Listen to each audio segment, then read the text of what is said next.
Dari HKBP Resort Parulian, di pagi hari ini saya menyapa Bapak Ibu serta saudara-saudara sekalian, salam sejahtera bagi kita semua. Sebelum kita mendengar dan merenungkan firman Tuhan di pagi hari ini, marilah kita berdoa. Yalah Bapa dalam surga, berfirmanlah Engkau, hati dan pikiran telah kami buka untuk disapa firman-Mu. Amin.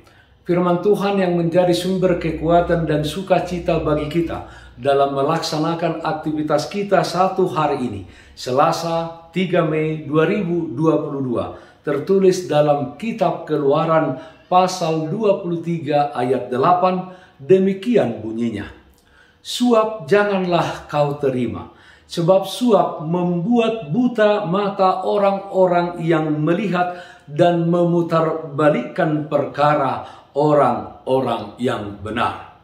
Jangan menerima suap.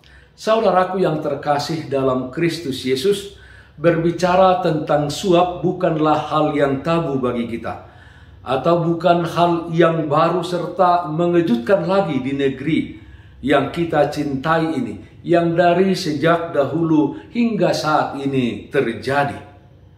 Bahkan praktek suap menyuap ini sudah membudaya yang sepertinya sulit untuk diberantas. Di negara kita memang ada lembaga-lembaga hukum yang menangani kasus suap menyuap ini, dan sudah dibentuk adanya Komisi Pemberantasan Korupsi. Tetapi kenyataannya orang-orang yang melakukan korupsi tidak semakin berkurang atau tidak takut. Banyak saudara-saudaraku orang yang melakukan suap demi memperlancar suatu urusan. Tanpa ada uang, pelicin, rasa-rasanya segala urusan tidak dapat berjalan dengan baik. Saudara-saudaraku yang terkasih dalam Kristus Yesus, firman Tuhan dalam Kejadian 23 ayat 8 ini, yaitu nats renungan hari ini, dengan keras memperingatkan kita agar tidak terlibat dalam hal suap menyuap ini, baik yang menyuap maupun yang menerima, dan apapun alasannya hal tersebut tidak berkenan di hadapan Tuhan dan sangat dibenci oleh Tuhan. Dua akibat yang terjadi dari suap menyuap dikatakan dalam nats ini membuat buta mata orang-orang yang melihat dan memutarbalikkan perkara orang-orang yang benar. Saking cintanya akan uang dan kemewahan, sehingga seseorang menerima suap dan dapat membutakan matanya, sehingga yang bersangkutan dapat memutarbalikkan perkara yang ditanganinya. Terjadilah dalam pengambilan keputusan yang salah jadi benar dan yang benar menjadi salah. Perkara dan hukum hanya milik orang-orang yang berkuasa dan orang-orang yang berduit. Saudaraku yang terkasih dalam Kristus Yesus, jangan menyuap atau menerima suap terkait dalam urusan perkara apapun, karena orang yang melakukan dan yang menerima suap akan menuai hasil yang ia lakukan. Yang akan dituai bukanlah yang baik, tetapi hal-hal yang buruk. Paulus menyingkapkan bahwa cinta uang adalah motivasi di balik keinginan untuk menjadi kaya dengan menghalalkan segala cara, termasuk melalui praktek suap. Paulus mengingatkan, tetapi mereka yang ingin kaya terjatuh dalam pencobaan, ke dalam jerat, dan ke dalam berbagai-bagai nafsu yang hampa dan yang mencelakakan, yang menenggelamkan manusia ke dalam keruntuhan dan kebinasaan.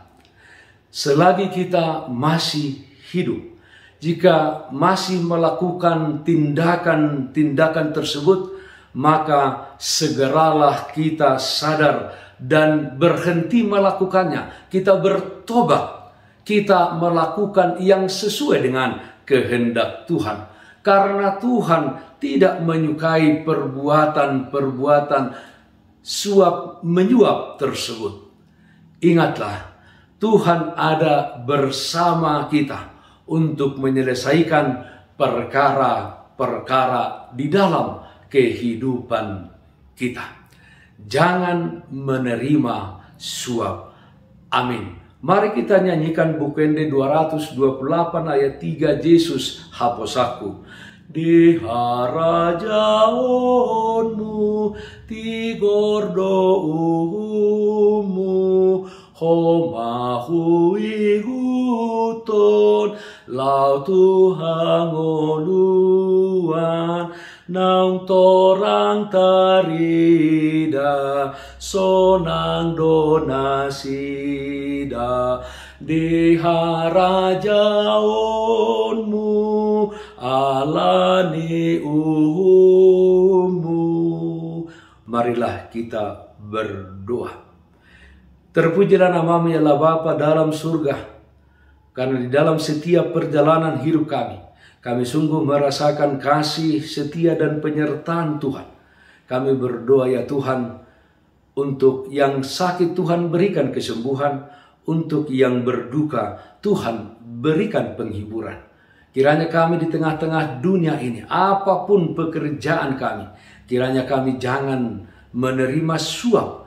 Karena bagi Tuhan, suap adalah sesuatu yang membuat hati Tuhan berduka. Hati Tuhan menjadi hati yang disakiti. Yalah Bapa dalam surga, ajarlah kami untuk menikmati dan mensyukuri apa yang ada pada kami. Sehingga dengan demikian kami berjalan sesuai dengan kehendak Tuhan. Dengarkanlah doa kami ya Tuhan. Di dalam setiap aktivitas kami, Tuhan hadir dan memberikan kekuatan bagi kami. Dalam nama anak-Mu Tuhan Yesus Kristus kami berdoa, terpujilah namamu. Amin. Kasih karunia Tuhan kita Yesus Kristus, kasih setia dari Allah Bapa, serta persekutuan Roh Kudus, itulah yang menyertai-Mu hari ini, kekal sampai selama-lamanya. Amin. Bapak Ibu Saudara-saudara yang terkasih, taatlah akan protokol kesehatan, bersihkan hatimu, bersihkan rumahmu, bersihkan juga pekaranganmu. Tetaplah berdoa kepada Tuhan, sumber berkat dan anugerah di dalam kehidupanmu. Salam sehat, tetap semangat. Tuhan Yesus memberkati kita semuanya. Shalom.